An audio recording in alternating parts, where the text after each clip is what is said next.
Salut et bienvenue sur notre podcast Départ Australie. Moi c'est Julie et après 3 PVT en Australie, j'aide désormais les futurs backpackers à partir à leur tour. Si tu veux en savoir plus sur notre travail ou si tu as des questions, tu peux nous retrouver sur Instagram ou sur notre site internet départaustralie.com. Pour ce premier podcast, on accueille Thibaut qui est en PVT en Australie depuis 6 mois et qui a plusieurs expériences de job assez physiques, puisqu'il a travaillé en ferme laitière, en construction de nuit et sa dernière expérience en ferme solaire. Alors qu'on pourrait penser que c'est un job de rêve, notamment parce qu'il y a un bon salaire à la clé, cela ne s'est pas tout à fait passé comme Thibaut l'imaginait. Il va nous raconter son expérience et nous donner quelques conseils sur comment trouver un job en Australie. Salut Thibaut. Salut, comment ça va? Ça va et toi? Bah écoute, ça va. Est-ce que tu pourrais te présenter en quelques mots, s'il te plaît? Alors, moi c'est Thibaut, j'ai 24 ans, je suis arrivé en Australie début juin pendant l'hiver et puis ça fait actuellement 6 mois que j'y suis. Donc, ton premier job, c'était la dairy farm. Ouais, c'est ça. Est-ce que tu peux nous expliquer comment tu as trouvé ce job? Alors, ça a été un petit coup de chance, le réseautage. On était en auberge. On avait une amie qui avait un plan ferme, mais qui a dû partir dans une ferme, dans une autre ferme. Et du coup, la personne avait quand même besoin de personnes. Du coup, elle nous a donné le numéro avec un autre pote à moi. On a fait 3 heures de route pour aller à Garvock. Le mec, il nous a dit, bon, est-ce que vous avez de l'expérience? On a dit qu'on en avait un petit peu, mais pas tant que ça. Il nous a dit, OK, bon, bah, vous commencez lundi. Et tu avais quel genre d'expérience? Oula, j'ai fait quelques vendanges avec mon grand-père sur un tracteur qui est sûrement aussi vieux que lui. Donc, autant dire, pas énormément, quoi. Ouais. Et du coup, tu as fait le petit entretien avec le boss et après, il t'a pris directement. Voilà, c'est ça. En fait, il y avait le owner, donc le responsable de la ferme. Il y avait le manager. Donc, on a discuté un peu. Ils se sont consultés tous les deux après pendant 5-10 minutes et ils nous ont dit, OK, bon, bah, on vous donne le job, vous commencez lundi. Consistait ton boulot? Quelle était ta journée type? Alors, ma journée type, elle était assez mouvementée parce qu'on m'a donné pas le poste le plus simple, mais le poste le plus intéressant, je dirais. Je devais tout simplement m'occuper du bon développement des veaux, donc qui avait entre une semaine et un mois. Donc c'était les nourrir, c'était leur faire un check au niveau de la santé, vérifier qu'ils n'avaient pas de kyste, vérifier qu'ils n'avaient pas de fièvre, s'ils marchaient bien, s'ils buvaient bien, qu'ils mangeaient bien.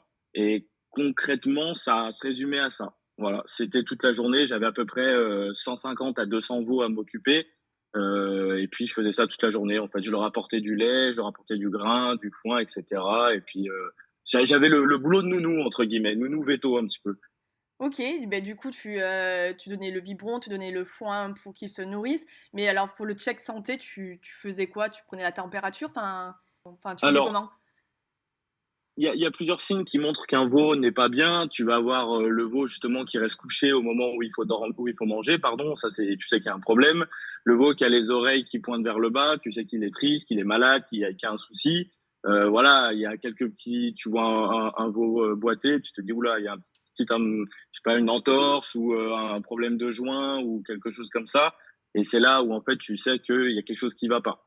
D'accord. Du coup, tu faisais combien d'heures par jour? Par jour, tout dépendait en fait si on avait des problèmes à la ferme, dans le sens où chacun avait un rôle particulier. Des fois, en plein hiver, il y a énormément de boue, donc il se peut que des fois, tu as un tracteur qui soit embourbé, donc tu peux perdre 1 ou 2 heures. Donc je dirais que je travaillais au minimum 10 heures par jour. Après, ça pouvait aller jusqu'à 11, 12, 13, des fois même 14. Ça dépendait en fait vraiment de ce qu'il y avait à faire. Ah oui, ça te faisait quand même de sacrées journées et tu travaillais tous les jours ou tu avais des day off? Alors, de souvenirs, j'avais le dimanche et le lundi en day off. Et après, sinon, ouais, je travaillais 5 jours sur 7. Des fois, ça m'arrivait de travailler pendant mes day off si jamais il y avait un gros problème. Ça pouvait nous arriver, nous, de bosser 2 ou 3 heures, juste histoire d'aider, parce que notre accommodation était à littéralement 2 minutes de la ferme. Ouais, et du coup, vous étiez logé par le fermier, enfin par la dairy farm? Alors, ce qui était grave cool, c'est que on avait une maison pour nous. On était quatre. On avait une maison pour nous qui était gratuite. Donc, en fait, on devait juste payer l'essence et la bouffe pour aller faire les courses et c'est tout. Ah ouais, bah trop bien, ouais, grave. Donc vous avez une voiture pour pouvoir vous déplacer. Bah alors moi, quand je suis arrivé en Australie, direct la deuxième semaine, j'ai acheté un 4x4 pour l'équiper, etc. Au cas où justement il y avait pas d'accommodation quand j'avais trouvé une ferme. Donc ouais, on avait les voitures. Mon pote, il avait son 4x4 équipé aussi, donc on prenait une voiture pour deux et puis ça allait bien comme ça, quoi. Ouais, c'est sûr que c'est bien plus simple. Et au niveau de la paye, du coup, ça vous faisait combien par semaine? Alors par semaine, je saurais pas te dire exactement, mais sur un mois, on a touché, je crois, 4 900 ou 5 000 dollars. Donc quand tu payes pas l'accommodation, c'est vraiment cool. C'est 29 dollars par heure à peu près, un truc comme ça. C'était une grosse équipe à travailler dans cette ferme? Alors au niveau de la ferme, en fait, c'est une ferme qui a été rachetée par un millionnaire, une grosse famille. Sauf que le mec n'y connaissait pas trop au niveau ferme. Du coup, il a employé un gars, mon patron, Julian, qui a une grosse expérience là-dedans et qui a repris la ferme de A à Z. Et en l'espace de seulement 6 mois, en fait, on est passé au classement des 200 plus grosses fermes du Victoria. Au niveau des équipes, il y avait, je crois, 3 Australiens et 4 backpackers. Donc c'était une petite équipe, mais qui carburait bien, quoi. Il y avait combien de vaches? Parce qu'il y avait des veaux, il y avait aussi les vaches aussi. Ouais, il y avait les vaches. On avait en tout, on avait 900 ou 1000 vaches, un truc comme ça. Après, il faut savoir que du coup, pour le milking, il n'y avait pas 1000 vaches vraiment à milker parce que tu avais peut-être un tiers des vaches qui étaient du coup enceintes à ce moment-là. Du coup, Mhm. on milquait de temps en temps environ entre 500 et 600 vaches parce que tu as souvent celles qui sont malades aussi. Il faut savoir que c'est une sacrée logistique, tout ça. Ouais, ouais, bah ouais, tu m'étonnes. Mais de toute façon, toi, tu t'occupais surtout des veaux, quoi.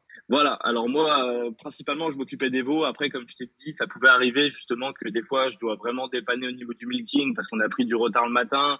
On était en plein hiver, du coup, le terrain était vraiment boueux dans le Victoria. Donc, il arrivait qu'en fait, les vaches, des fois, elles doivent marcher peut-être 1 kilomètre, mais il faut savoir qu'une vache qui marche dans la boue, c'était très lent. Quand je dis très lent, c'est très lent.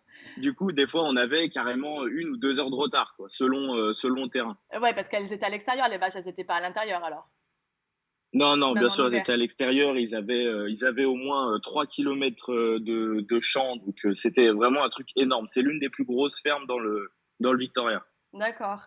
Et donc, ça t'a permis de valider des jours de ferme. Ouais, exactement. J'ai travaillé du coup 29 jours et sur l'application là pour calculer les jours, ça m'en a compté 32. Donc ouais, sur un Ouais. mois, j'ai fait 32 jours. Ok, donc une bonne partie. Et du coup, après, tu as bossé en construction. Du coup, c'était du côté de Melbourne ou de Sydney? Alors à ce moment-là, j'étais encore à Melbourne. Je cherchais du taf sans trop chercher. Puis un jour, je suis allé dans une agence d'intérim. Je leur ai dit, bah écoutez, je peux bosser n'importe quand vous voulez, n'importe quel jour, de nuit. C'est vous qui voyez. Et puis le lendemain ou le surlendemain, ils m'ont dit, bon bah écoute, on a une mission en intérim pour toi pour une semaine. Euh, en fait, il suffisait juste de débarrasser un ancien magasin Burberry. En fait, tu sais, les magasins que tu trouves en centre commercial, il fallait tout casser. C'était un peu de la démolition. Il fallait tout casser, virer en fait tout ce qu'il y avait à l'intérieur. Donc les matériaux, les ferrailles, etc. On était payé 62 dollars de l'heure, donc ce qui n'est pas négligeable C'est quand tu énorme. bosses 10 heures par jour. Ouais. Donc ouais, on faisait à peu près un billet de 500, 550 dollars par jour. Donc sur une semaine, ouais, ça chiffre vite, quoi. Ouais, grave, c'est grave énorme. Mais du coup, tu avais la white card pour pouvoir bosser? Ouais, obligatoire la wildcard si vous voulez bosser en construction, Ouais. c'est obligatoire. Je vous conseille de l'avoir, c'est dans la loi. Et surtout avoir vos PPE aussi.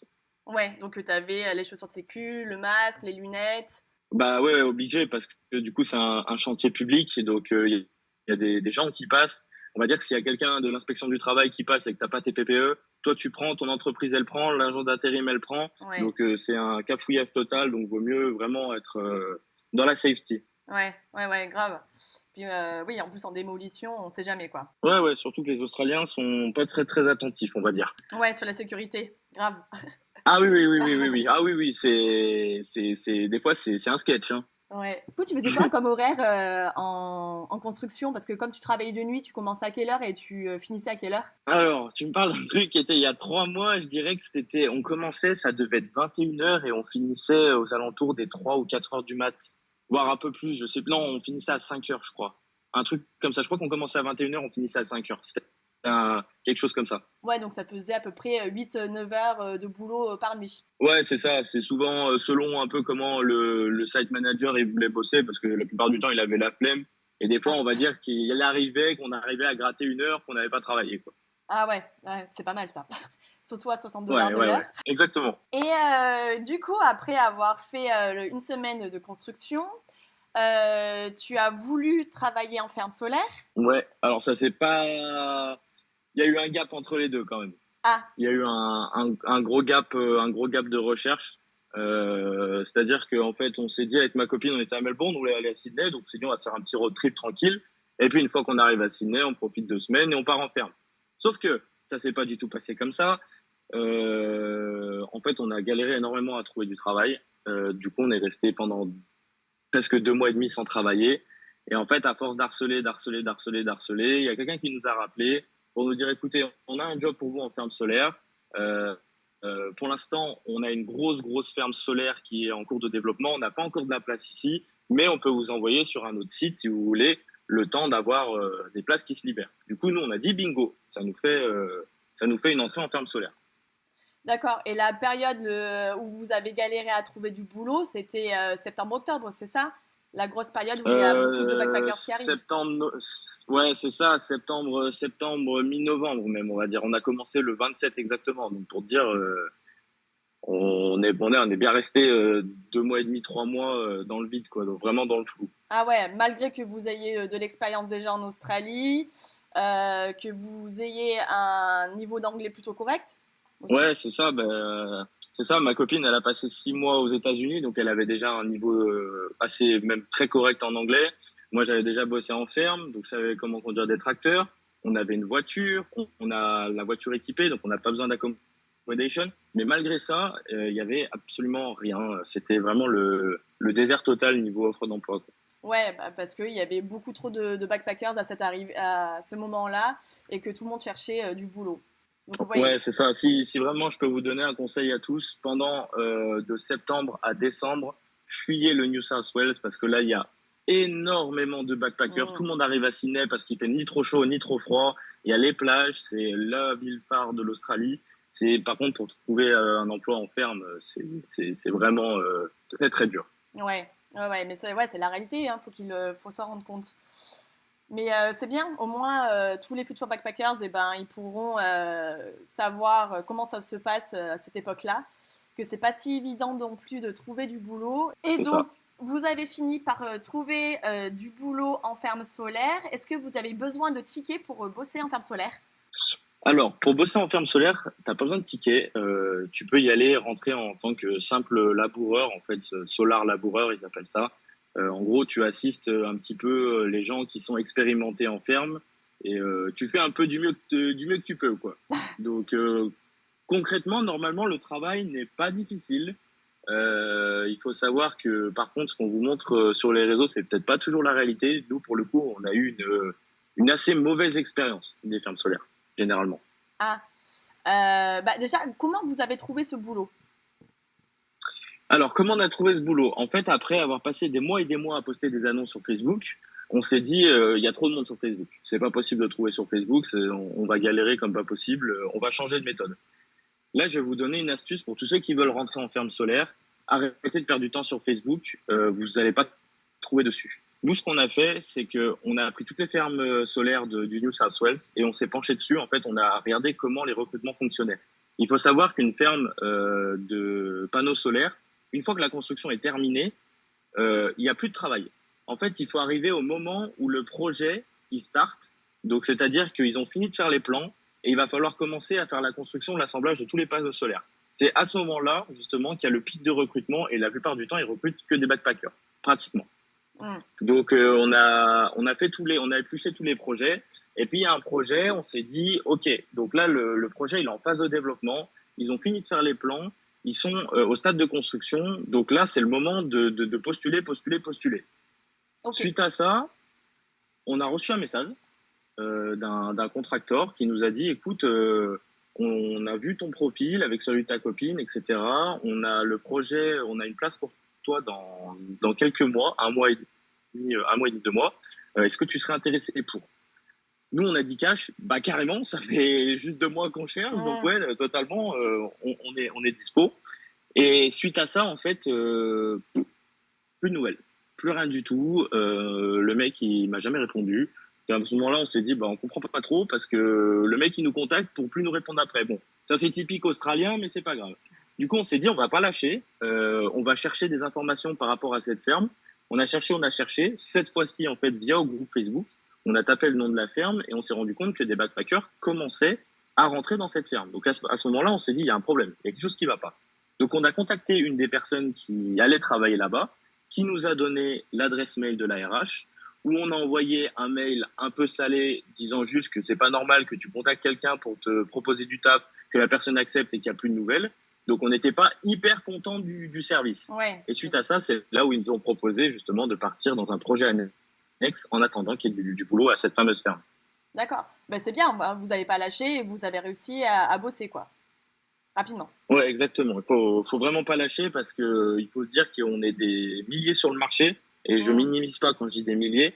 Donc en fait, il faut pas lâcher. Il faut vraiment les harceler jusqu'à ce qu'ils te répondent. Ouais, ouais. Mais ça, c'est vraiment la solution pour trouver rapidement un job. Et alors, concrètement, qu'est-ce que vous faisiez comme de vos journées? Quel était votre boulot? Alors, notre boulot, je vais le dire tout de suite, ça a été un peu la douche froide. Mmh. Nous, on s'attendait à assembler des pièces, aider un peu les électriciens, etc., etc. Ça s'est pas passé du tout comme ça. En fait, on est arrivé sur une fin de projet. Donc, c'était un tout petit projet de ferme solaire.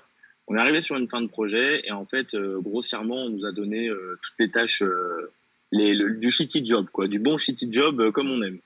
On a dû remplir des énormes trous avec du sable. En fait, l'eau s'était infiltrée sous des gros générateurs, là où toute l'électricité générée par les panneaux solaires était envoyée. On a dû remplir tout ça de sable. Mais quand je dis tout ça, c'est des mètres cubes et des mètres cubes de sable. Comme j'ai dit, moi, je suis pas arrivé en ferme solaire pour juste faire une mine de sable, si tu veux. Ouais. On nous a demandé de couper l'herbe, tout simplement, du gardening. On nous a dit, bah écoutez, pour l'instant, on sait pas trop quoi vous faire faire, donc bah, pendant 3 jours, vous prenez un rotofil et vous faites ça 10 heures par jour. Donc bon, tu vois, au bout de 2, 3 jours, on s'est dit, cette histoire, ça pue un peu là quand même. C'est pas Ouais. ce qu'on s'attendait à faire en ferme solaire, quoi. Ouais, bah ouais, ouais. Et mais vous travaillez de journée? Ouais, on travaillait de journée, donc on commençait à 7 heures le matin, on finissait à 5h30. Jusque-là, des journées classiques. Mmh. En fait, c'est le temps qu'on travaillait, c'est grossièrement ce qui faisait notre salaire. On n'était pas payé extrêmement cher, quoi. Vous étiez payé combien? Alors, nous, on était au minimum de l'échelle sociale dans une ferme solaire, et en fait, au minimum de toutes les fermes solaires, de ce qu'on a compris après plusieurs témoignages. On était payé en ferme solaire, accrochez-vous bien, seulement 29 dollars de l'heure. Voilà, Ah, c'était ouais, la bonne douche froide, quoi. ouais, ça c'est clair. Mais du coup, vous faisiez par semaine, ça donnait quoi? Alors, quand tu fais beaucoup d'heures, on va dire que par semaine, ça fait du 1600 dollars. À 1600. savoir que quand il pleut, vous ne travaillez pas. Ouais, et Donc, pas dans le payé. Victoria, il pleut souvent. Ouais, Donc, il y a des fois, on a eu des retours comme quoi, en fait, il y a des gens, pendant 2 semaines, ils ne travaillaient pas. ouais. Donc, Donc, quand tu dois faire tes jours, que tu es un peu short et que tu as besoin d'argent, on te dit, bah écoute, reste-toi pendant 2 semaines parce qu'il fait que de pleuvoir, ça peut être vite problématique. ça comptait pour les 88 jours? Ouais, ouais, bien sûr. Ouais, ça fait un sacré Ouais. trou au budget, mais vous étiez logé Ah, sur. ouais, c'est clair. Vous étiez logé? Alors non, bien évidemment, on n'était pas logé parce que sinon ce serait trop beau. Non, non, on n'était pas logé. En fait, le projet, il était que pour un mois, donc clairement, c'était pas possible de trouver le jour même, en travaillant 10 heures par jour, un logement. Donc on s'est dit, hopefully, on a la tente, on a le cooker, on a le frigo, on a tout ce qu'il faut pour vivre, on va dire décemment. Hmm. Et du coup, vous dormiez où? Vous avez pris un camping ou vous utilisez les free camps? Alors là où on était, il n'y avait pas de camping, il n'y avait pas de free camp, il y avait juste une rest area pour les trucks, donc on dormait à côté des camions, donc on va dire que les nuits étaient pas très très reposantes, quoi. Ah ouais. Ouais, donc au bord de la route où il y a les camions qui peuvent passer Ouais, c'est et ça, t'as t'entends la l'impression d'avoir un camion dans circulation. les oreilles Ouais, une minute toutes les 2 minutes, quoi. ouais, ouais, je vois. Donc ouais, pas hyper reposant et pas. Surtout quand tu tapes une journée de 10 heures, t'as envie de te caler quoi. Ouais, c'est ça, c'est ça. Donc c'était pas le top, surtout que la douche on la prenait dans une salle de sport. fallait qu'on aille faire les courses tous les jours. Du coup, c'était vraiment pas évident. En fait, on n'avait pas de vie, hein. Clairement, on travaillait juste, on dormait, on faisait un peu de sport quand on avait la force. Et puis c'est tout, quoi. Ouais. Et donc, suite à ce projet, devait vous proposer un autre projet. Ouais, c'est ça, c'est exactement ça. Le problème, c'est qu'on est parti avant parce qu'il Ouais. y a eu pas mal de choses en fait qui nous ont vraiment déplu, dont la façon où on était traités. Clairement, ils nous parlaient un peu comme des chiens. Ils nous klaxonnaient pour nous appeler, ils nous faisaient des signes de la main, ils nous appelaient pas par nos prénoms, etc. Ça après, ça reste pour tout le monde. La plupart du temps, c'est triste, mais c'est comme ça. Ouais, donc pas du tout Les considéré, quoi. Ouais, les points qui nous ont un peu dérangés, c'est que de un, en fait, on faisait tout le shitty job alors qu'il y avait d'autres intérimaires australiens qui, eux, ne faisaient absolument rien, en fait. Ils étaient là, ils glandaient, ils marchaient entre les allées de panneaux solaires et puis ils faisaient rien. Donc nous, on donnait tout le travail physique, mais bon, les Australiens, voilà, faut pas trop les brusquer, tu vois. Ouais. Donc ça, on n'a pas trop aimé. Il y a eu le fait aussi où moi, on m'a demandé de travailler de nuit en plus de travailler de journée. Normal. Euh, Ouais, voilà. Enfin, j'ai un peu halluciné sur le coup. Je me suis dit bon, écoute, t'es en Australie, dis rien, mais c'est bizarre, tu vois. Mmh. La site manager, elle m'a dit ouais, bah écoute, on est en retard sur le projet vu que les trois autres backpackers nous ont plantés. Donc il nous reste que toi comme solution de secours. Donc entre guillemets, j'avais pas le choix de refuser ou d'accepter quoi. Ah C'est ouais. vraiment, Alors j'avais un peu le que couteau sous la gorge. alors que les Australiens, ne travaillaient pas vraiment. Du coup, il y avait que vous Voilà, c'est et ça. les Français qui travaillaient et en plus, on te demande de travailler de nuit, en plus de ta journée, de travail. Génial. C'est ça. Donc légalement, j'avais le droit de refuser parce que ça reste de l'overtime. L'overtime, t'es pas obligé de l'accepter. Mais en fait, comme elle nous a fait comprendre, je suis l'unique solution, donc j'ai pas forcément eu mon mot à dire, si tu veux. Ouais, Donc ça m'a un peu dérangé, tu vois. bah oui. Le problème, c'est que je lui ai dit, moi, si je travaille de nuit et que ma copine travaille de jour, vous savez très bien qu'on dort dans une roof tent, on va avoir un petit souci parce qu'on est obligé de prendre la douche à la salle de sport, etc. Niveau logistique, ça va pas être possible, Ouais, tu bah vois. oui. Et suite à ça, j'ai eu une magnifique phrase de notre site manager qui m'a tout simplement dit, eh ben écoute, si c'est un problème pour toi, eh ben écoute, viens te doucher chez moi, viens te reposer chez moi et comme ça après on va au travail ensemble. Hyper Alors, déplacé. comment comment te dire que j'avais ma copine qui était juste à côté, qui m'a regardé d'un air, mais elle veut quoi cette folle en fait? Ah, Comment grave. ça? À quel moment t'es site manager, tu te permets de dire quelque chose comme ça quoi? Ouais. Donc ouais, on est resté un peu sur le cul. Euh, on n'a pas dit oui, on n'a pas dit non, on est retourné au taf après. Et puis après, au bout d'un moment, en fait, on était sous 38 degrés. On nous faisait ramasser des déchets toute la journée. Et on s'est dit, bah, en fait, on n'est pas venu en Australie pour se faire chier, quoi.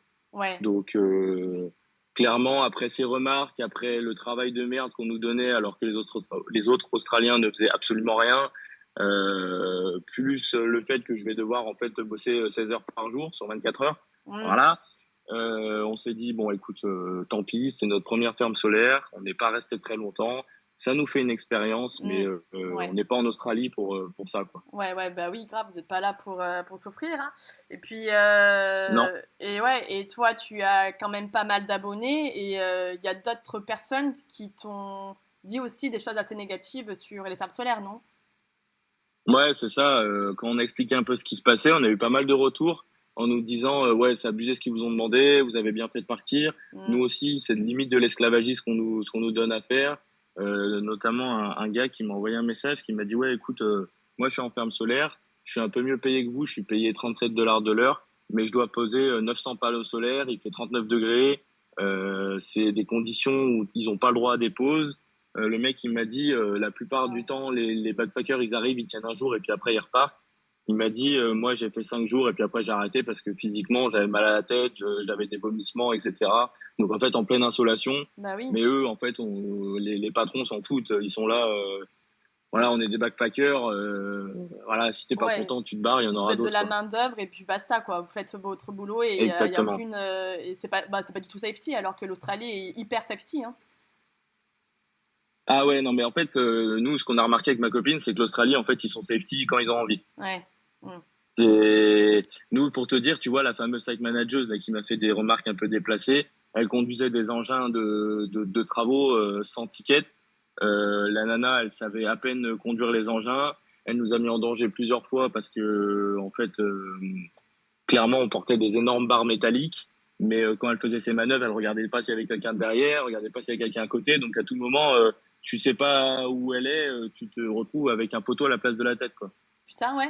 Bah, vous avez bien fait de partir, hein, et de pas rester si Ouais, longtemps. voilà. Ouais. Vous êtes resté combien de Pour, temps en pour tout? une, on est resté 2 semaines et demie. Ouais. On est resté, ouais, on devait faire un mois, mais on a fait 2 semaines et demie parce qu'on s'est dit, bah, en fait, on est dans un cirque là. Ouais, c'est trop. Ouais, ouais, pourtant, j'ai fait pas mal de boulot assez compliqué en France, sous des conditions compliquées aussi. Mais là, en fait, c'était juste de la mise en danger sans aucune safety, quoi. Mm. Et du coup, après 6 mois en Australie, tu as sûrement des conseils à donner aux futurs backpackers. Ouais, j'ai pas mal de conseils, notamment si vous voulez chercher des fermes. En fait, pour ceux qui vont arriver, dites-vous bien que on va dire que chaque ville a un peu ses spécificités au niveau du travail. Par exemple, si vous allez, et au niveau de la saison aussi, c'est un peu compliqué. Par exemple, si vous arrivez à Melbourne courant juin, ce sera l'hiver. Donc en fait, il y aura très peu de backpackers. Donc c'est le moment où si vous voulez trouver du travail, il faudra aller dans le sud. Quand il fera beaucoup plus chaud, par exemple courant décembre, janvier, il fera chaud à peu près de partout en Australie. Donc là, ce sera un peu éclaté. Donc vous pouvez trouver du travail un peu de partout. Les zones à éviter, je dirais au niveau de septembre jusqu'à janvier, c'est le New South Wales. Alors je sais que Sydney c'est magnifique, etc. Si vous voulez travailler, ne venez pas ici parce que tout est bouché. Tout le monde arrive au même endroit à la même période. Donc si vous voulez, il y a Mm. peut-être, je sais pas moi, Pour faire les 50 000 fêtes. backpackers français et étrangers qui disent on va arriver là. Vous comprenez bien que c'est très compliqué. Pour le travail, Facebook, je dirais Gumtree. J'ai pas mal de potes qui ont trouvé sur Gumtree. Vous avez aussi Indeed. Je privilégierais, pardon, plus Indeed que Seek. On va dire que Indeed ils sont plus réactifs et proposent beaucoup plus de choses. Et après, pour le fruit picking, si vous êtes vraiment dans la mouise pour vos 88 jours, référez-vous vraiment aux saisons. Mm. Vous avez plein de sites qui vous donnent ça, comme les sites de Harvest pour la saison des grains. Suivez les saisons aussi, ça dure que 2 mois. Essayez de vous y prendre à l'avance, parce que c'est des boulots qui sont très prisés. Et après, le réseautage. Les hostels, ça marche du feu de Dieu. Et après, il faut bouger, il faut faire du porte-à-porte. Si je peux vous donner un conseil, la voiture, c'est un atout inimaginable pour trouver une ferme. Les gens, les Australiens, ils n'hésiteront pas à vous la mettre à l'envers. Si, admettons, ils vous disent, ouais, ouais, c'est bon, tu commences dans un tel jour, qu'il y a un backpacker qui arrive avec une voiture qui dit, ouais, je peux commencer maintenant. Vous inquiétez pas, il va choisir le mec qui peut commencer maintenant. Mm. Donc, Bah ayez oui. une voiture si vous pouvez, si vous avez les moyens. Et surtout, ne lâchez pas. Ne lâchez pas. Ne lâchez pas. C'est tout ce que je peux vous dire. C'est important de rester, on va dire, courageux dans les recherches. C'est pas toujours évident. On le sait très bien. Nous-mêmes, on a galéré aussi pour trouver nos fermes. Mais surtout, ne lâchez pas. C'est que avec de la persévérance que vous trouverez. Ouais. Et ben ça c'est clair. Et puis on le dit, il faut surtout pas lâcher et harceler. Harceler, ça fonctionne assez Ouais. bien parce qu'il y a tellement de demandes que je pense que même les employeurs ils se perdent sur les offres qu'ils ont et Dites-vous que on a appelé sur une offre de poste dans les premiers. On a appelé la personne. Ça faisait qu'une heure que l'annonce était posée sur, je sais plus si c'était sur Facebook ou Gumtree. Le mec avait reçu plus de 500 appels. ouais, ouais, mais c'est ça. Donc, Mm. soyez sûr que vous êtes toujours en tête de liste. C'est vrai. Et ben merci Thibaut pour ces conseils et pour cette interview. Ben, avec grand plaisir. Ça m'a fait Ouais. plaisir de partager un peu l'expérience de quelqu'un de lambda en Australie. Est-ce que ça te dérangerait de donner ton Instagram? Ouais, c'est Tibbs, donc Thibz, tiré du bas, nomade, Nomad. Si vous avez des questions, n'hésitez pas, on est assez actifs. On essaye de faire du bon contenu et de donner des plans de temps en temps si on en a et de conseiller si on peut conseiller. Eh ben super. Et en plus, on écrira ton Instagram dans la bio. Eh ben, je te remercie. Avec tout plaisir était pour moi. Allez, à bientôt. Ouais, à bientôt. Ciao.